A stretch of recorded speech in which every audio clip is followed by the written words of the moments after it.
Hello, I'm Lisbeth Pankaja, and this is my second installment of my vlog series on Eleanor Mannikka's book Angkor Wat, Time, Space and Kingship. The book is out of print, but it can be downloaded at the Internet Archive, and I will put the link here under the image. So this book basically is about astronomy, the way it was important to the people who built the Angkor Wat temple in Cambodia, the Khmer people, the ancient Khmer, who were at the time Hindu worshippers and were guided by Brahmin priests, scholars. We don't know exactly who built the temple. We know the king who built the temple, Suryavarman II.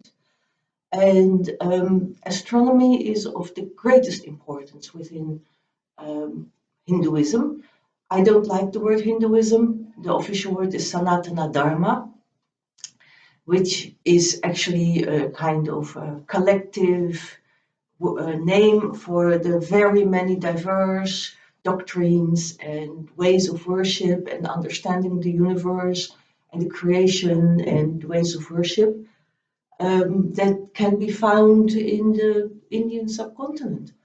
So at the root of all this are the Vedas, the Vedic texts, and within the Vedic text there are 6 Vedangas, that is the limbs of the Veda. Veda, Anga, is limbs of the Veda, and one of these is Jyotisha. Jyotisha is astronomy.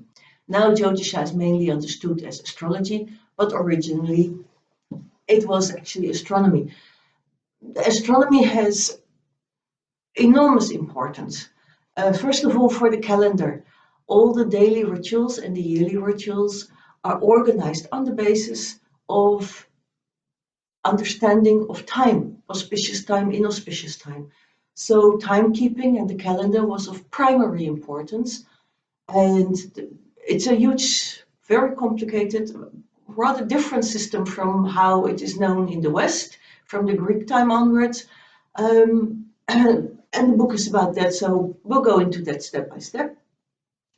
So the daily rituals that are organized is the time that we do puja, the time that the temples are open, the time that the temples are closed, the different rituals that are performed at different times and why. Then there are the yearly ritual cycles of the various festivals. Every temple has its own festival, its own the days that are special, based on whether it is a Vishnu temple, a Shiva temple, a Devi temple, a Murugan temple, things like that. And we'll go into that. And then there is cosmology, which is encoded in myth, in the puranas, so how the universe is understood, how the earth, the Hindus knew the planet was a globe that was sort of hanging in space, circumambulating the sun. And a lot of the mythology, of the Hindu mythology, is actually astronomy coded in stories that we have forgotten the meaning of. So it's a kind of a completely different language. It's a code and an imagery that we don't understand anymore, that we don't realize the science, that there's science behind it. And behind the Puranas, behind the mythology, there's not only astronomy, there's psychology, there is cosmology, there's lots of things coded in the mythology. And the pure spiritual aspect and the pure understanding of the layers of reality as we have to deal them as human beings, and as the way we relate to them as human beings. And sort of like there is like Orion, the constellation Orion has a very important place in various myths, in various forms. Like in the Vedic time, he is seen as Prajapati, and there is mythology about one of the lunar mansions, Rohini, who is his daughter. And there's the myth of the churning of the cosmic ocean. You know, the churning of the cosmic ocean is both the year, which we will see also, which has been depicted and expressed and encoded very clearly in the Angkor Wat temple, as we are going to see through Eleanor Mannikka's book. And Orion is also the Nataraja, it's the Shiva, the Ganga Dara, the Shiva who catches the Ganga in his hair so she can safely descend to earth. That is also Orion, because the Orion and the Milky Way, the Ganges, Akasha Ganga, is kind of sort of flowing right next to him. So that is one of the mythologies. There are many more. We will definitely come to talk about that. And then there is the concept of the Skamba on Mount Meru. The Skamba is one of the most beautiful hymns of the Atharva Veda. And the Skamba is the Earth axis, and also the axis of the Milky Way.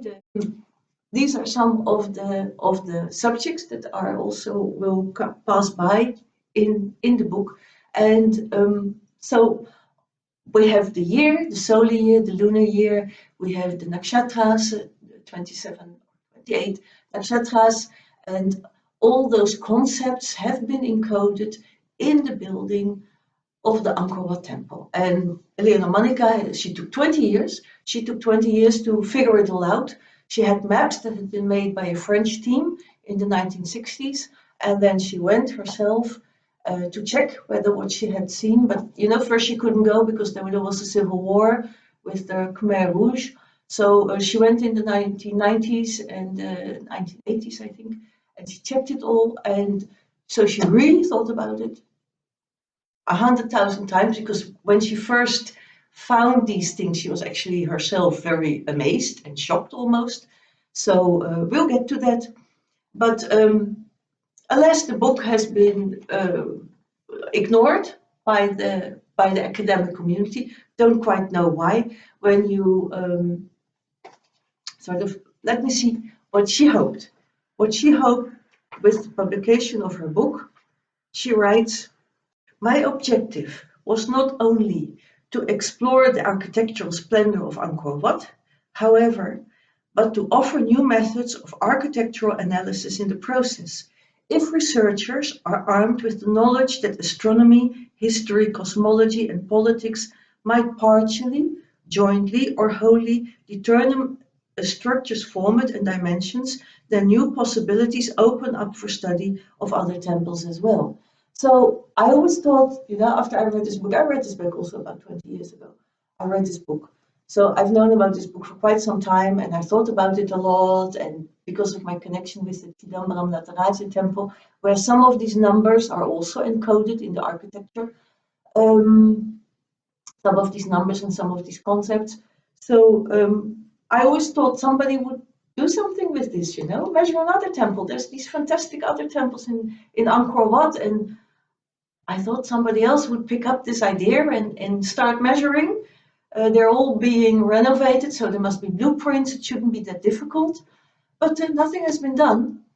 And when you Google the name Eleanor Mannikka on Scholar Google, you get only 137 hits, which is ridiculous, I think. But I think I figured out why. And anyway, they're ignoring her. There could be lots of reasons for that. I won't go into that now. We'll get to that maybe. Anyway, the research is extremely well done and well documented.